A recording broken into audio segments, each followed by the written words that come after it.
Japan is mounting a mammoth effort to rescue survivors and find the dead as it deals with its worst natural disaster in living memory. International aid is pouring in and more US warships have just arrived off the Japanese coast to help with the relief effort. Our correspondent Chris Hogg is in the Japanese capital, Tokyo. Japan's Prime Minister Naoto Kan says the country faces its worst crisis in 60 years. The death toll from Friday's quake and devastating tsunami could go into the tens of thousands. And there are warnings that there could be a second quake or serious aftershock within the next 72 hours. The town of Sendai is nearest to the epicenter of Friday's quake. From there, Damien Grammaticus sent this report. In the distance, the skyscrapers of Sendai. But all around is destruction and teams searching for thousands who are still missing. Few could have survived this. In this field alone, I counted over 50 cars swept aside by the tsunami. Amidst the devastation, we came across Natsuko, unable to find her bearings because the tsunami has altered everything. She was riding her horse here when the earthquake struck. She jumped in her car and fled as the waves approached. The traffic lights had stopped working and there was massive congestion. Rows and rows of cars. Words fail me because there's nothing here. The things that are supposed to be here, everything is gone. Then she just stood where she was, rooted to the spot, bewildered. But others didn't outrun the tsunami. We watched as the teams found one more of the missing, drowned in their car. More than 200 bodies have been recovered in this area alone. And the police chief for the local prefecture estimates 10,000 have died. Then we headed further towards where the tsunami hit land. Everywhere is now a sea of mud. Take a look at this. Cars swept into houses, and this is the little village of Higashiro down there. And look here, this is the road that leads up to the seaside up there. It's just covered in debris. The destruction just goes on and on. Everything here has been smashed by the waves, the houses pulverized by the water, a motorcycle twisted and bent.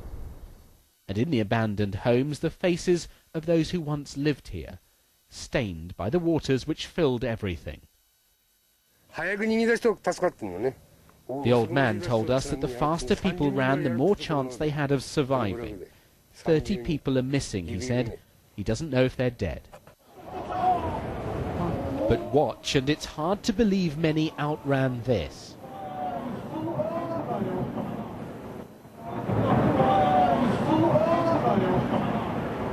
New footage of the tsunami. Gasps of astonishment from those watching as it poured over an embankment, across a road, into a car park.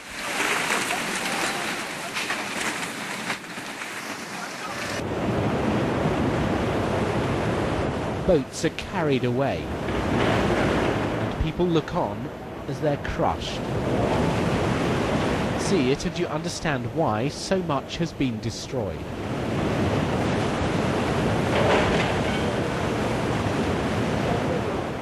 Incredibly though, 10 miles off the coast, on the remains of the roof that was ripped off his home, Japan's Navy found 60-year-old Hiromitsu Shinkawa today, rescued.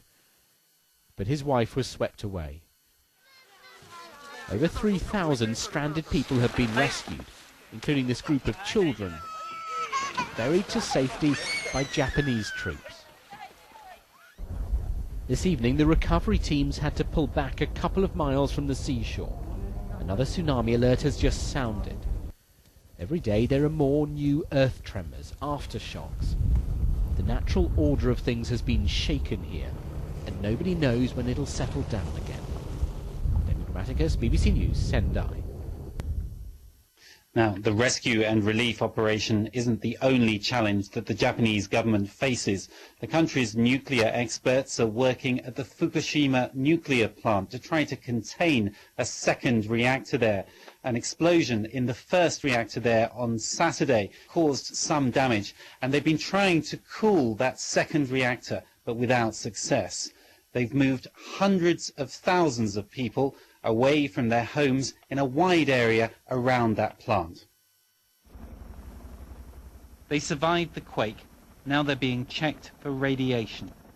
Hundreds of thousands of people told to leave their homes in a wide area around a stricken nuclear plant.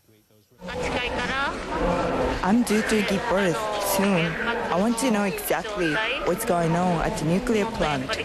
I'm scared.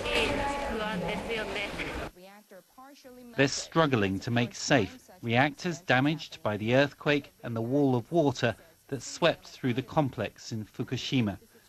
For a time, radiation leaked, exceeding safety limits. Officials say the levels have since declined. It's not the only plant with problems, though. This one, further north in Onagawa, has been damaged too. On television here, they're looking for reassurance from the experts, but it's hard for the Japanese public to be sure about the level of risk they face. The Prime Minister's told the country they need to pull together in this time of need. And against this hardship of earthquake and tsunami, we should be able to stand up to them. And we believe that we will be able to overcome this. Strong aftershocks are still being felt across the country, adding to the risks the rescuers face. The problems at the nuclear plants are making a bad situation even worse. Huge swathes of the country still have no electricity supplies. And the government's promising that it will start rationing power from Monday across the country. The power outages will last for about 3 hours in each part of the country in turn. That's a huge blow for a country like Japan. Now, its hospital stood defiant against the raging tsunami, but the small port town of Minami Sanriku has all but been wiped from the map.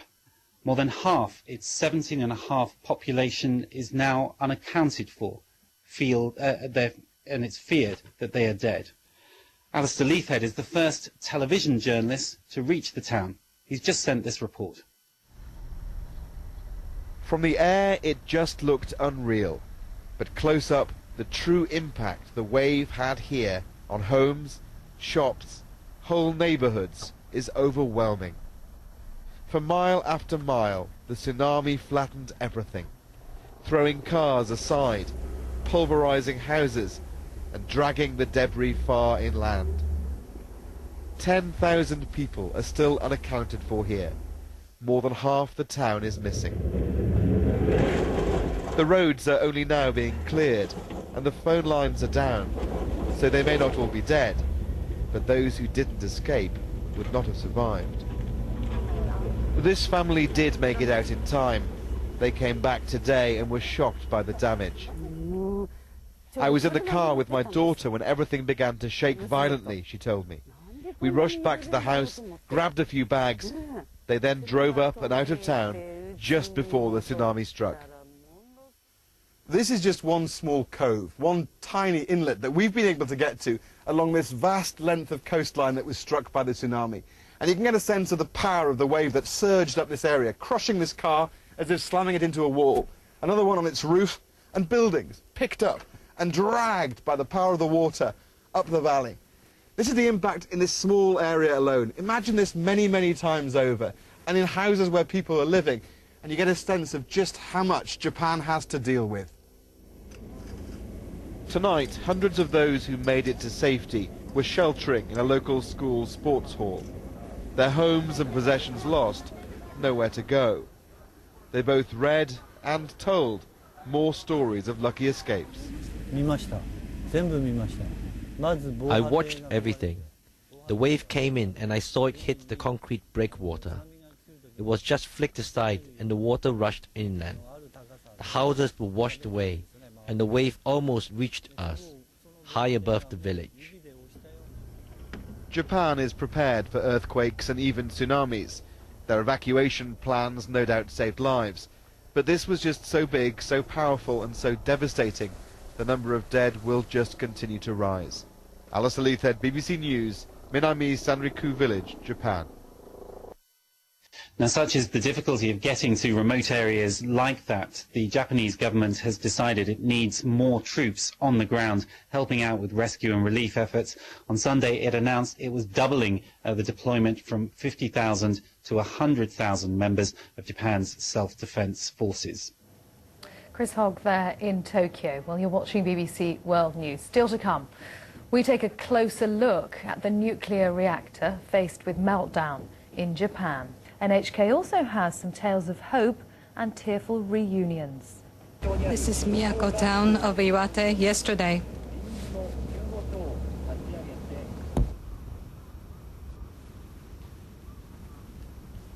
Villages sustained devastating damage by the Great Tsunami.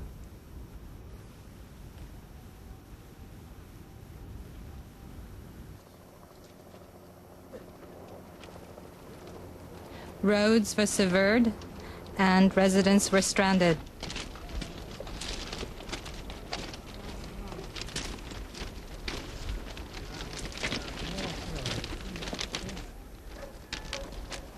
A man was searching for his daughter.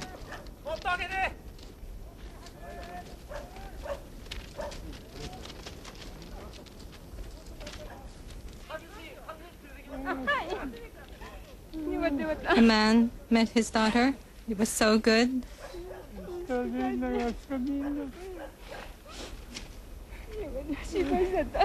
The daughter says she was worried. The man says he was able to meet her again. It was so good. World News, please check our website for more on all our stories. Japan has mobilized 100,000 troops to search for survivors after the devastating earthquake and tsunami. The international community is sending aid as well as search and rescue teams to Japan, especially the United States, which counts Japan as a key ally in the region. The Pentagon has sent a second US aircraft carrier to the island nation with the possibility of deploying more. Tokyo welcomes the aid, but a government spokesman has asked for donations to the Red Cross, saying the mass deployment of foreign aid workers will cause problems due to the language barrier. Well, this has been called a once-in-a-millennium tsunami. Professor Fumihiko Imamura from Shoku University in Sendai explains why. Well, in the Tohoku area we have continued this research, and we know as a fact from history that in 869, according to a historical book, there was a big earthquake of this scale. Back then, 1,000 people died because of this earthquake. And this historical fact told us that there were these accumulated sand that tells us about the big tsunami back then in a 5-kilometer inland area from the coast. This 869 earthquake. This is more than 1,000 years ago. We only know bits and pieces of what happened during this earthquake. Well, that is the thoughts of Professor Fumihiko Imamura from Tohoku University in Sendai. The Prime Minister of Japan says his country hasn't faced such a disaster since the Second World War. Food and water are running short. Huge numbers of survivors are in emergency shelters. Tens of thousands get out of areas around a nuclear plant where engineers try to avert meltdown. Welcome to BBC World News. I'm Karin Giannoni. Also in this programme, battered and bewildered, but not broken, survivors and relatives of the dead try to piece their lives back together. And an incredible rescue for a man swept far out to sea by the tsunami, clinging to the roof of his house.